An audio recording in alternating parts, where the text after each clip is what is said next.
Hi everyone, welcome. I'm Bruce Swartz. Thanks so much for the interest. Thanks for connecting, guys. We're looking at a photo that was taken by J.S. Henrardi, captured in Belgium in 1990 and shown only many years after. Crow 777 also caught many exceptional videos throughout his years of research on the surface of the moon. Imagine seeing this at night going by. You'd think there were several objects, or of course one objects with all these burners underneath. We saw, like I said again, Crow 77, check it out. He caught one of these vehicles. Maybe not that shape, but maybe so, but has the same burners underneath and actually activate themselves as they're leaving. I want to also talk about lenticular clouds. They look like UFOs, and they're stationary clouds. They're forming inside of the troposphere, typically in perpendicular alignment to the wind direction, and they're getting these forms. They're comparable in appearance to a lens or a flying saucer. Three main types of lenticular clouds. I won't get into it, but depending on how high in the sky they are, they have different names for them. And because of their unique appearance, they've been brought forward as an explanation for some unidentified flying object sightings. Check it out, guys. This is the Avro Canada VZ9 Avrocar. The Avrocar was a VTOL aircraft developed by Avro Canada as part of a secret US military project carried out in the early years of the Cold War. The Avrocar intended to exploit the Coanda effect to provide lift and thrust from a single tubular rotor blowing exhaust out of the rim of the disc-shaped aircraft in the air. It would have resembled a flying saucer. Abolished in 1961, I believe, and it was very wobbly.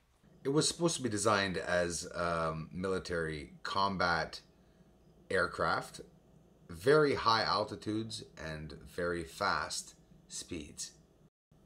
These are all pictures that, for me in my past, have marked me and that I remembered all my life. This is July 30th, 1952. We're the 25th now. It was almost the anniversary there. And here it is close up. Just, you know, the typical end of 1947, beginning in 1950s crafts that we could see usually shown publicly, like the rare photos. This is at the factory, the Avro car being built. An astronaut during the STS-115 mission, this is a photo from NASA, the astronaut caught this object. No matter what it was, obviously passed off for debris. This diagram depicts many different countries all over the world, different shapes and forms and sizes of aircrafts that were seen, with various details that were taken into consideration over many years. Say to yourself, some people have some exceptional information about these UFOs. So I guess, okay, this is a funny picture that somebody grabbed their lamp, I guess, because you could clearly see that it's a shell lamp. You can even see the base of the lamp that's on the white ceiling there, and you can see that there's clouds on the bottom sort of to hide the fact that they tampered with the photo, I guess. I'm not going to accuse anyone, but it looks fake as hell. UFO photographed over Lake Cote, Costa Rica, September 1971. Look how it's bent out of shape. You wonder how these objects, along the laws of physics and gravity, can actually levitate. A news notice printed in Nuremberg on April 4th, 1561, describing the Nuremberg mass sighting. Discs and spheres were said to emerge from large cylinders. Look at the photo here that we're seeing over top. We could see that it's just clearly depicting it under the sun in the sky. The cylinders and these objects were coming out of the ends of the cylinders. And look underneath, a dark object that we can see here. And this is from 1561. Here's another one that happened in 1566, a couple of years after, declaring that there were black objects, spherical objects, flying through the sky.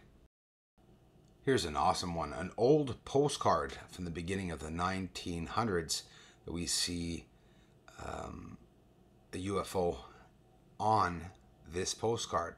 Fake or real? You be the judge.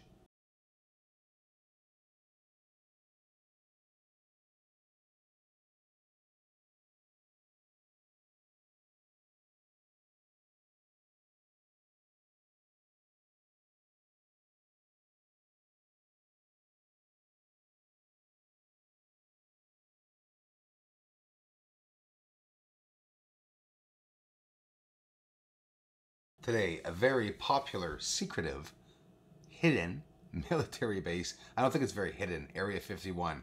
Here's one of the entrances. We can see, obviously, here's from Tikaboo Peak, the view of Area 51. Here as we zoom in, a very important person, a famous whistleblower, gave us a heads up about what was going on there.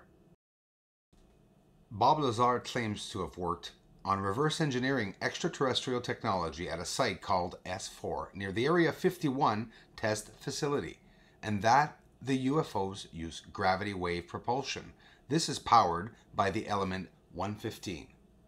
Here is another picture of So Long Me lenticular clouds. It's posted as a UFO photo. You can see it's lenticular clouds. You know, we got enough of a hard time to see UFOs.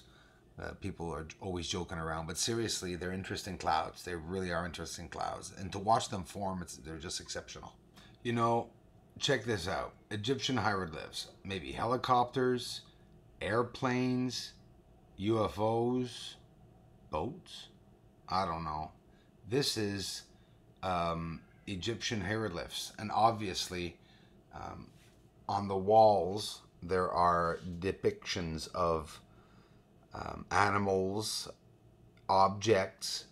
It's a pretty intriguing thing to ponder, and I've been looking into this a long time too, and obviously I don't think anyone knows themselves what it means, but I think these are all warning signs. I mean, they just literally look like objects, flying objects. And here's another one, and it looks like it's moving. When you zoom up on these photos, it's very easy to see if these objects were put into the photos. You'll see pixelation.